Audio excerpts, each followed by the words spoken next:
Hello, it's ExecuteSqlRaw speaking as always. Today we'll explore how to call already existing stored procedures using Entity Framework, how to create stored procedures using Entity Framework, and also how to interact with stored procedures using Entity Framework Core. We are going to explore a lot of interesting stuff. Also, we'll explore why you need to create stored procedures and all the important things related to Entity Framework Core and stored procedures. So stick around, let's get started. First things first, before diving into details, let's see what we need to have. We need SQL Server. For the SQL Server, we have ShoppingDB. This is my personal created database. You can use any database you want. I will share this database script in our Git repository. And for the current database, we have two tables. We have orders table and we have order details. They are on the shopping schema, and we have relation between order and order details. For example, for the given order, you may have multiple order details. That's why we have a separate table called orders and order details. Okay, and our purpose here is to create some related and unrelated stored procedures and to understand how to create stored procedures using Entity Framework, how to call stored procedures using Entity Framework Core, and also how to create unrelated stored procedures that are responsible to do some additional calculation using Entity Framework Core also. So let's dive in. I'll show you everything using our console application. Of course, it is possible for you easily to implement this using ASP.NET Core Web API or MVC, etc. For the simplicity, we'll use our console application. So let's right-click, add new project, and from the project list, let's select our console application. This is our console application, and let's call it Entity Framework Core with stored procedures. Let's hit enter. We have .NET 8 at the latest .NET version. Let's create our console application, and for the given console application we'll use, of course, SQL Server. That's why I need tools, NuGet Package Manager console, and from the console window let's install our Entity Framework. Install package Microsoft Entity Framework core.sql server. Okay, let's hit enter. And let's wait for the installation. I guess we did something wrong. Yeah, let's Entity Framework Core SQL Server. You can use NuGet Packages graphical user interface, but I always love using this window to install the required tools. Okay, now we have Entity Framework. Let's add our database, add new folder, and let's call it our database. Let's right click, add new class, and it is going to be our shopping DB context. Okay, for the shopping DB context, we should inherit from DB context class, which locates in using Microsoft Entity Framework Core. I will not use the DB context options builder because I'm not doing the dependency injection stuff. For the simplicity, I will just override our own configuring method here. For the own configuring, it is possible for us to provide options builder, use SQL Server. Great. And for the SQL Server, we have server dot. Yes, this is my local machine. We have shopping DB. That's also completely okay. Trusted connection, yep. And for the trust server certificate equal to true, and integrated security SSPI. Great. And now we have all the required information to connect our database. Let's just remove unused namespaces here. What I need additional DB context. Let's set class. This is my order detail. Okay, and for the order detail, I will have some properties here. Order detail ID, order ID. I need to have the string. We have name, we have string color and size. Yeah, let's replace them with color and size. This is our color and this is our size. Great. Let's go to our database. So you see we have order details, ID, order ID, name, size, color. Great. We have all the required information. What else we need to do here? Of course, I should specify the special schema because I'm using the shopping schema. So let's provide it from the table attribute. This is going to be order details. And for the schema, we have schema is shopping. Great. Let's remove unused namespaces. Okay, now we have all the required information. Let's go to our program CS. Let's remove this one. We have the using var db context. Yeah, this is my shopping db context. Let's add our namespace here. And from the db context, I will call for the db context, we don't have order details, of course. Let's add order details, public db set order detail, and it is my order details get set. And of course, db context order details, let's call to list first to see if it is possible for us to get order details information. And let's do for each order detail as order details, and for the console right line order detail, let's format it, go to order details, let's do some override for toString. I will just specify my properties here. Yeah, I guess that's totally okay. And let's go to our program. Let's run. And we have only 2 rows in our database. And let's see if it is possible to see it. Yep. Here we are, we have all the required information. That's great, but how about having stored procedures in our database? First, I will show you how to create stored procedure. And first, let's try to understand why we need stored procedures. You can implement any business logic from the database perspective using your stored procedures because they are allowing you to call other views, other functions, other stored procedures. You can do insert, update, delete, all the required manipulation using stored procedures, okay? So if you have database-driven applications, you can completely move your business logic to your database and use just C# or other language to call these procedures, and that's okay. So let's connect to our shopping DB, and I will use create pros or procedure.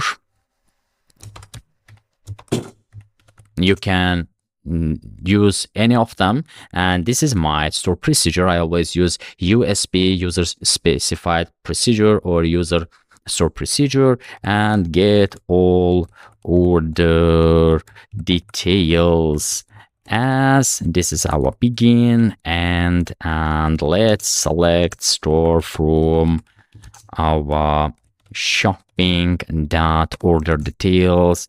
I don't advise to use star, and it is always better to use column names like this, script, insert. Oops, sorry, it is not insert, but it is simply select, script, select. Okay, if you don't want to write all of them, just copy this generated script and paste it here. Great, let me just execute. So we have, there is already, okay, I think I created but didn't delete it. Okay, let me just delete, and let's execute our stored procedure. This is my stored procedure, and to call your stored procedure, you should just call using exec or execute command, and here we are. This is our stored procedure, okay? Great. Let me just call our stored procedure using Entity Framework. How to call it? Of course, here we have special method called fromSql. Okay, SQL. And for the fromSql, let's just do in this way, order details dot fromSql. Yeah, fromSql, let's call our execute and get all order details. Get all order details. Great. And let's do to list, or you can do in this way, just call it using as enumerable, and you can do additional filtering here like order detail greater than 1.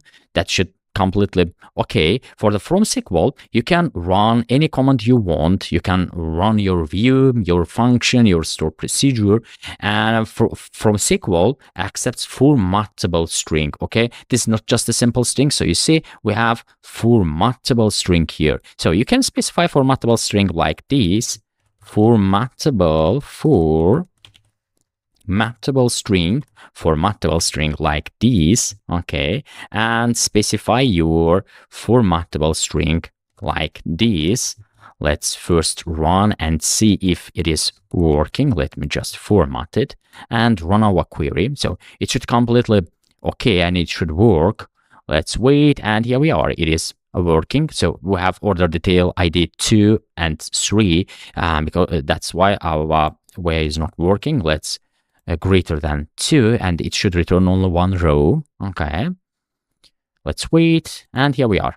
And for instead of using your formatable string, you can just simply copy and paste it here. You need just additional $sign here, and that's okay. It is also working. Okay, so from SQL is completely okay. It's a better version for you to run your stored procedures to get your response from your stored procedures. And of course, here we have from SQL interpolated. Starting from Entity Framework 7, we have from SQL. So it is always preferable to use from SQL for your stored procedures, but for the previous oldest versions, you can use from SQL interpolated. And of course, we have from SqlRaw. That's also completely okay. It has some SQL injection issues. I will show you how to bypass these issues, but if possible, try to use from SQL. But in most cases, from SQL and from SqlRaw will return the same response. They are acting as the same methods, but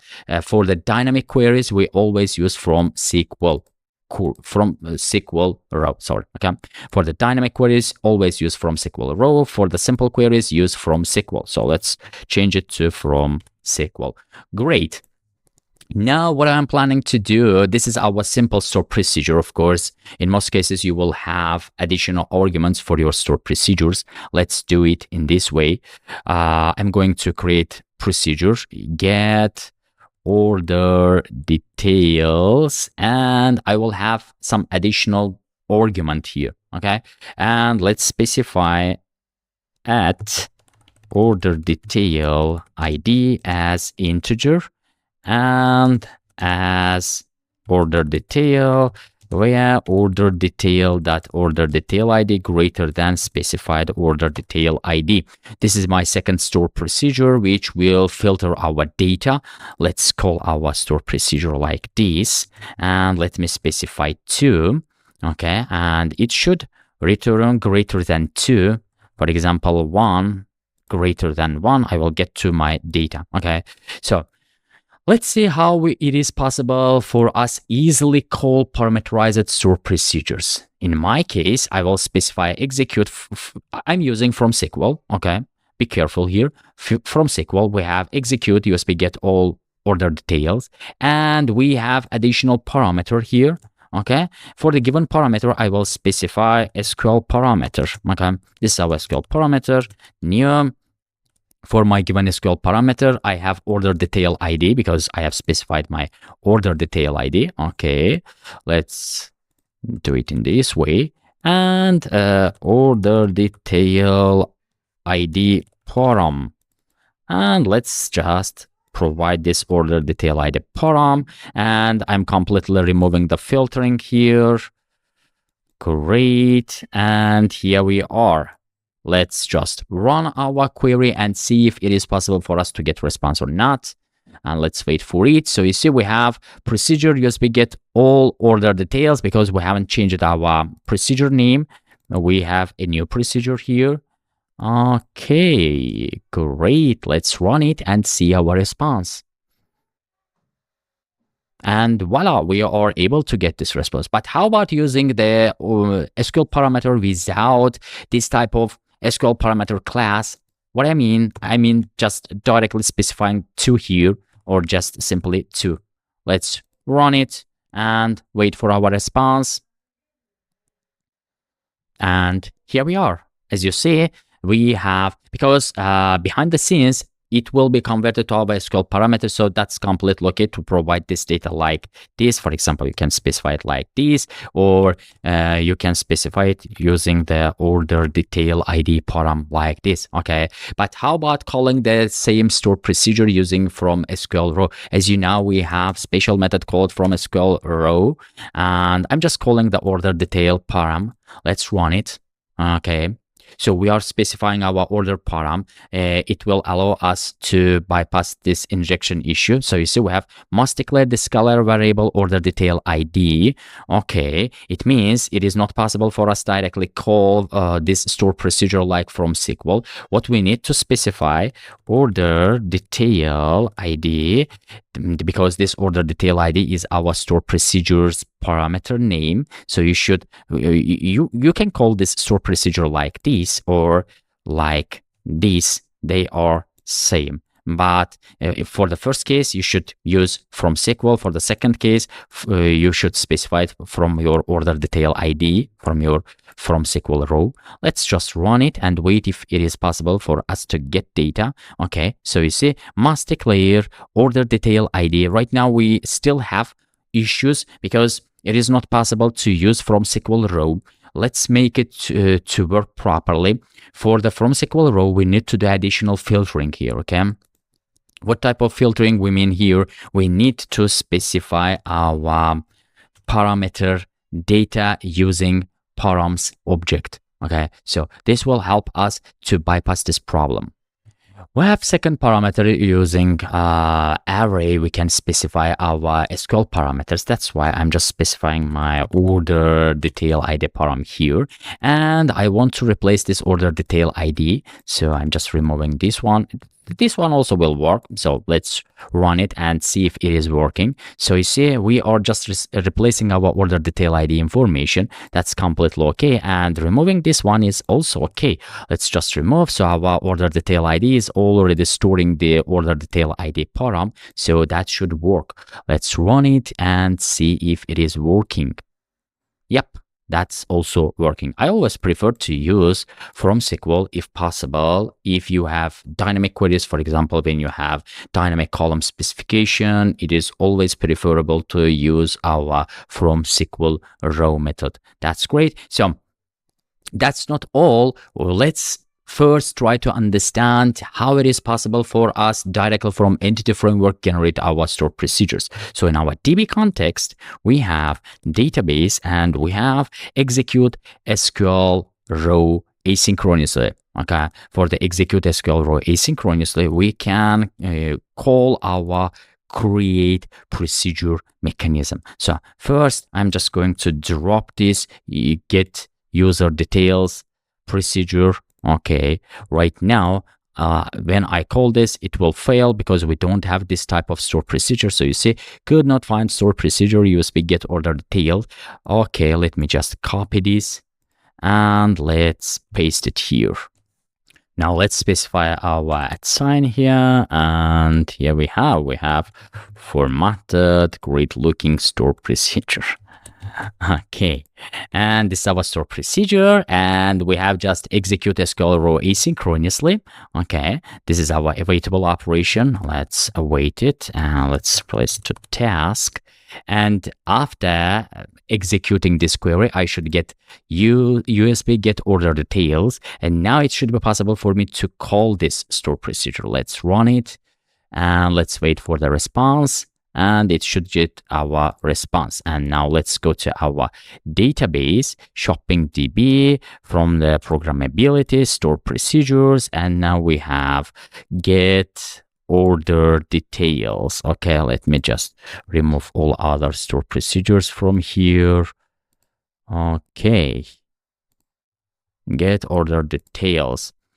If you want to directly create your views, functions, store procedures using entity framework, you can use ExecuteSqlRaw asynchronously to do it. Okay, and also we have ExecuteSql asynchronously. I'm just using the second here, the second one here, and let's add a $sign. Let me just run it. And to see, I haven't changed the store procedure name, but I can easily test it just refreshing. So you see, it is also possible for you to execute using execute SQL asynchronously or execute SqlRaw asynchronously to do the same operation. Great. We know that we have order details, and that's why this store procedure will return our order detail information, and we have automatically mapping when we use our from SQL. Okay, and that's great. That's great. But the case here is it is possible for you to create a store procedure that is not related to your DB set. For example, you want to create a separate store procedure which is doing some simple calculation operation. Okay, let's create it and let's see how it is possible for us to run it using Entity Framework Core. What I'm going to do first, I want to create this store procedure here, and let's remove it. Let's create procedure and USB calculate numbers. Okay, this is my simple calculate numbers store procedure. Calculate numbers, and for the given store procedure I have two parameters at num1 as decimal 10 precision and scale. I'm specifying this is our as, of course, and this is my second argument as decimal 10 again, and we need to get response from the store procedure. That's why I'm going to specify result as decimal. It is still 10 but it has output. So you see we have output parameter. I will show you how to call it from the SQL server. So set at result at num1 plus num2. This is a simple operation. It doesn't matter for now, but you can do any additional complex operation, but I'm using the simplest one here. And let's just execute this store procedure. Okay, I want to call my store procedure. Okay, USB calculate numbers. I'm specifying 45 67, but for the result I should create at result as decimal 10 and let's provide this data declare at result at decimal 10 I guess it's doing this way, and at result and select at result. I want to see my response. Let's execute, and I should specify the output keyword here also. Let's run it, and here we are. This is our response. Okay, now you already know that how to create this store procedure using Entity Framework. You will specify DB context, database, and for the from SQL asynchronously, execute SQL asynchronously, execute SQLRaw asynchronously, and you will just copy paste this store procedure and it will automatically be created. That's completely okay. But how about calling this store procedure which has the output? Okay, let's do it. I'm just going to remove this one from here, and I have some additional parameters. Okay, this is my num1. This is going to be num1 55. Let me just copy. This is my input parameters. Okay, num2 156. This is my num2, and for the result I will specify some result here at result. You can provide any name for your variable, it doesn't matter, but I'm just using the same name here. And for the result we have SQL DB type, which is decimal. Okay, and we have special parameter here called direction. You should specify that it is output. Okay, so your result doesn't have any value. We are expecting to write some data to this result, and it is output based, so we are expecting to get this result. Great, let me just provide my num1, okay, num2, and my result as output and use fromSql. Okay. Now we don't have order details here because we are not expecting to map something to order details. That's why I'm going to call database, and we have calculated result. Okay, this is my calculated result, and this is database SQL asynchronously.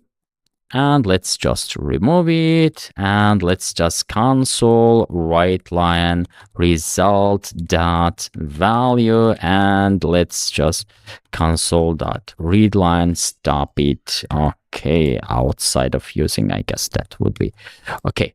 And the only thing we need to add here, of course, our procedure name. Before running it, let's specify our procedure name.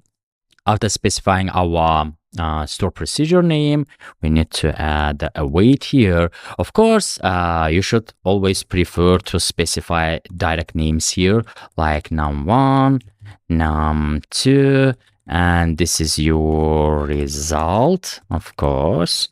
Okay, let's do it this way. Okay, so here we have num1, num2 result, and now it is possible for us to get our response, but it is possible for you to not to specify these names when you use ExecuteSql asynchronously. Let's just try to see our data, and here we are. This is our response to 111. Great. But how about ExecuteSqlRaw asynchronously? I'm doing the same operation here. Let's run it and wait. Of course, it will not work because we haven't specified the proper names here. Okay, and that's why I'm going to specify num1 at num2 and at result. So you see, we're specifying, but still we'll get some issue because we haven't provided the specified formatting for our query. That's why I am going to change it like this. Let's just simply remove them, and from the params side, let's specify our num1, num2 result, and let's run it. And here we are. This is our response. This is how we are calling store procedures. This is how we are creating store procedures using Entity Framework Core. Well, that's all. I hope you liked my tutorial. If you like my videos, please don't forget to subscribe, hit like button, share, and I will see you in the next tutorials.